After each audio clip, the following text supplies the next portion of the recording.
12 o'clock tomorrow, man, Lord willing. Rest in peace, Xander Light, or rest in peace, Tiffany Unique. 12 years of horror. It's a little longer than my usual videos, but I think you might get something from it if you watch it. Don't take my word for it, man. I see you at 12 tomorrow. Right now, I want to talk about the Oceangate tragedy, man. Welcome to Innocent Until. Let's get to it. But when I think about what happened on this submarine thing, man, this submersible, this Titanic thing, man, I'm like, yo, number one, this is very, very heart-wrenching. It's very heartbreaking, and it seems like we have an end to it. It seems like they've discovered that more than likely, the submersible imploded, exploded, whatever word they're gonna use, man. It just blew up, bro. And if you know me and you follow my content, you know damn well I don't say that to be insensitive, but it's not with us anymore. And a lot of people are of the mindset, and I'm one of them. Yes, I am one of them, that if we had to get news that these people were no longer with us, it would be much more gracious and pleasant for us to find out that their demise was quick, and they didn't even know what was happening, than to think that they were on the bottom of that ocean, just wondering if they were going to be rescued. Many of us have been thinking about that the last couple of days. Many of us have been troubled by it. Many of our hearts have been wrenched. We're thinking that, hey, they're down there. We even heard that they heard incremental banging noises and whatnot. So we're thinking, hey, they're down there, man. And what, more depressing and dire situation to be in than somewhere like that. You know what I mean? To get lost anywhere, but much less to get lost on the ocean. It's just a heart-wrenching thing to think about. So yes, when you find out that more than likely, the thing blew up, man, and they didn't even know what was gonna happen. It eases the grief in your heart about what happened. It does for a lot of us, you know what I mean? And some people may feel differently. However you feel, you have a right to feel that way, man. I had several different thoughts about it, man. While I watched the comments online, some of them being much more callous and heartless than they needed to be.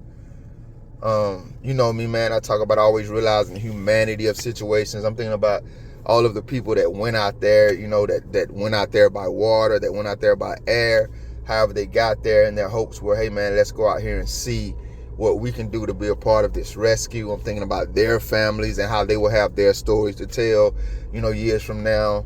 And even during the moments they were calling back home, or when they got the call, hey, baby, hey, I'm going to do this, I got to go and do this, and what they're experiencing. And also, obviously, the families of the loved ones, the families of the victims, the 5 victims. I'm seeing the reports that they're already, I don't even know why this is necessary. I don't even know why it's true, but I know it's salacious. I know it's it's provocative. It can build headlines and drive traffic. That the 18-year-old didn't want to go. He just went for his dad. Is there a crime in that? Because that's how that's being drawn up. Is there a crime in doing something because you want to do it for your loved ones? And some people are saying, well, he was absolutely afraid. And that's where the salaciousness comes in at. You just add all of this extra to it. It's not even because you care about whether he wanted to be there or not and because he lost his life. It's because you want to drive traffic to whatever site that you have. And that's where, I have to slow down and remind myself not to be overly self-righteous. You know what I mean? People are going to be people. Humans are going to be humans, man. So when I think about it, though, when I look at all of this and I sit back and I'm saying, hey, man, I ain't do much today. I went and got me chicken Philly sub, no mushrooms. I ate too many of the fries. I couldn't even finish the sub. I still have half of it. And I'm just watching, man, and thinking, and I'm like, damn, bro, that's one of my biggest thoughts. Where they died the kind of death that a lot of us would like to die. They died the kind of death that I think is the kind of death that you should want to die. Now, obviously, there are some things about that situation that is like, bro, what in the hell are you thinking and doing, right? And I'm going to talk about that too. But they didn't just passively go through life. They didn't just live going to work every day, waking up, going to sleep, waking up, going to sleep. I was talking to a guy in the coffee shop the other day, and I said, it seems like we're just on a repetitive cycle, man, a hamster wheel. You're not really accomplishing anything. These guys didn't do that, man. They did not do that. I'm not saying that they made the best decision. I'm not saying that, hey, you should go out there and make that decision. But I'm saying, to me, in a sense, they died the kind of death that I think everybody should want to die. They died purposefully. I mean, they died trying to accomplish something. Trust me, if we live to see it, a lot will emerge from this. A lot that is very helpful to humanity. Because I'm hearing these other people, they're asking the question, okay, I forgot the phrase they're using for it, but it's just like, when civilian travel, you know what I mean? There's some civilians that are not going to space. Civilians are exploring the deep oceans and stuff. And these are things that usually, and in the past, only the government was sanctioned to do. But now you have, civilian entities that are like this one. If you pay enough, they can take you to these places. And this is not, so people are asking, is this going to stop now that this tragedy has happened? Hell no, bro. There are people that have trips booked to space right now. There are civilian entities and civilians that have signed up for trips to underwater deep explorations right now. This is not going to change anything, man. You should know this by studying the history of humanity, man. Humanity is going to keep being humans. People are just going to say, hey, and I hate to use this analogy, but this is the one that comes to my mind right now. Some people break the law, they go to jail, and then you would think, okay, well, there you go. They're not going to break the law anymore. But some of them don't break the law anymore, but some of them get out and say, well, I'm just going to be a smarter criminal. And that's what's going to happen in these situations. People are going to learn from this, and they're going to say, well, I'm going to do this in a better, more smart way, a more wise way, a more safe way. And some of them will, and some of them will still be the risk takers. Like this, the guy who manned this ship, and was he the CEO or the president? He was just kind of a little proud. And this is what some of the, bro, what the hell are you doing comes in at. He was a little proud to be doing things on the edge, knowing that he was breaking the rules, knowing that he was cheating the game. Well, I'm going to get to that later. Right now, I just want to say none of this is going to stop. So trust me, beneficial things will come from this for humanity. And it's because those men were willing to live the life that they wanted to live. I don't underestimate that, and I don't underappreciate it, because I'm like that too. I don't know you enough to tell you about my life, but if I did, I would tell you what I mean when I say I'm like that too. I would tread very carefully when I say I'm like that too. I don't live, if you know me, I go by Cowboy. That's not my name. I don't mind telling you. My grandmother, she named me Jay, J-A-Y. Your preference, right? But Jay is who I love. My grandmothers. I'm attached to who I am because of them. Cowboy fits who I am right now in life. I don't really fit into this modern world. There's not a lot you can tell me about this modern world that I'm going to be like, okay, I agree. And it's not me, bro. I look around and I see a lot of things. I'm like, nah, that just don't make no sense to me. But I also understand that, hey, that may make sense to you, and that's okay. It's just not for me. And that's why I say I'm a cowboy. I fit more into the rugged times, the outlaw times, the trail times. And when I say outlaw, I'm not saying I'm breaking any rules. I'm just anti-culture, man.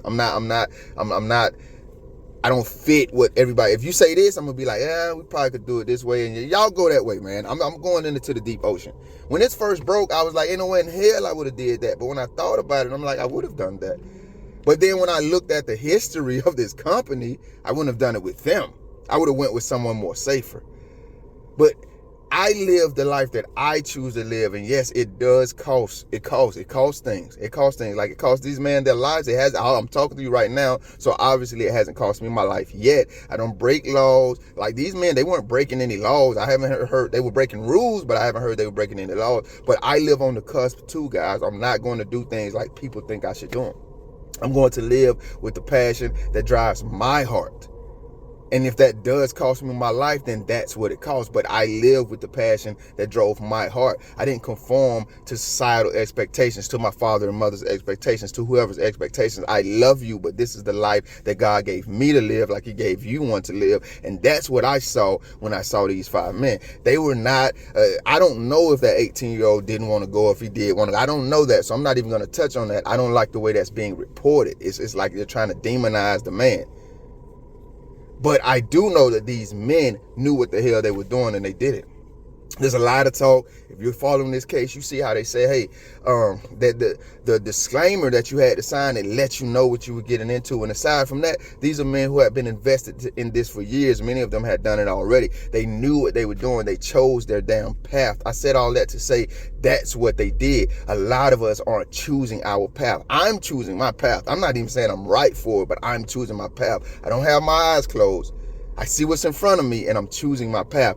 That's what these men did. I think secretly a lot of people, who are the ones who are even being callous toward this situation and criticizing them, I think a lot of people would like to choose their paths, but you're afraid to. That's why you just on that hamster wheel. That's just why you just going in circles. You're just doing, and that's not necessarily anything wrong with that. If you thought about that and you see what's in front of you and you say, this is the life I want to live. But a lot of you aren't even making decisions about the life that you live. You're just on a hamster wheel. And I think that is the biggest thing besides the humanity of the situation. I think that is the biggest thing that stuck out to me. One of the guys, he was a friend of one of the victims. The media, the news reporter asked him, how would he want to be remembered? This is 100% me. This is 100. The answer that he gave that I'm about to share with you guys is 100% me. He said, I don't even think he would want to be remembered. His ego was so small, I don't even think he would want to be remembered. He lived the life that he wanted to live. He did the things that he wanted to do. And now that it's over, I don't even think he would want to be remembered. And that is where I'm going to end this video up. I'm going to say, hey, man, we seen the reports. We seen the guy bragging about,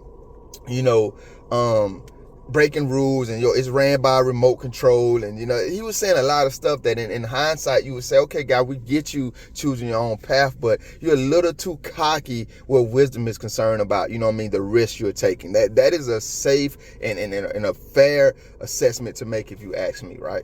I think they could have done this a lot more safer, a lot more wiser, and they could have still choosing their own path. But they chose their path, and it ended how it ended. Their families right now are dealing with that. They're having to adjust to a new life without their loved ones being there. The guys had plenty of money, so there's no telling how many people they were providing for. A lot of things have to adjust in the humanity of the situation. And when we're choosing our own paths, people like me, I would say this because I know those 5 victims are not the only ones that do that. I know I'm not the only one to do that. Someone listening to my voice, I had a lady in my comment section. I traveled the world, I left, and she chose her own path. I'm very envious of her story. Some of us are doing that. Listen, it is wise and it is okay to consider how choosing your own path affects others. It is. It is, because there's one thing to say you chose your own path. There's an entirely other thing to say, I don't care about how this affects others. I choose my own path. I am totally concerned with how it affects others. I am totally concerned with how it affects others. I'm not just out here blindly saying I'm going to make the decisions I want to make, the hell with everybody else.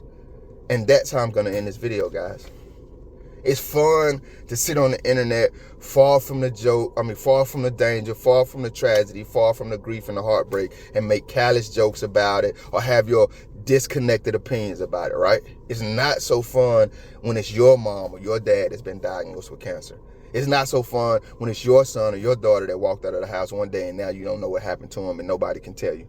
And now you got to stay on the police officers about finding, or investigating the case. It's fun when it's someone else's son or daughter locked up and accused of a crime and you're, okay, yeah, they did it, get them out of here without all of that. All of that's fun as long as it's disconnected from you.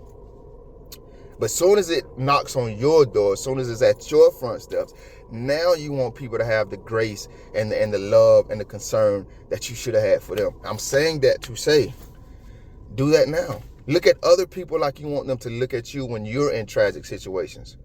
Deal with other people like you want them to deal with you when you're in grievous situations.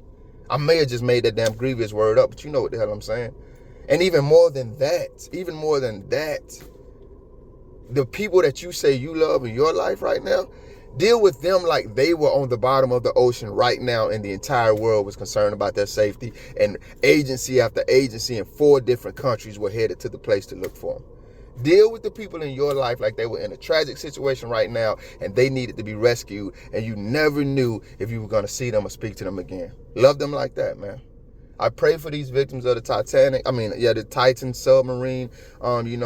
the tragedy. I pray for the loved ones. Obviously, I'm a Christian. There's nothing. Their fate has been decided. It's whatever's happening, wherever their eternity will be, it has already been decided. So when I say I pray for them, I meant to say I pray for the loved ones. I pray for us that we would get the right lessons from this, and I do pray for those who have chosen their own paths like me, that we will be wise and that we will be courageous and that we will trust God. Innocent until.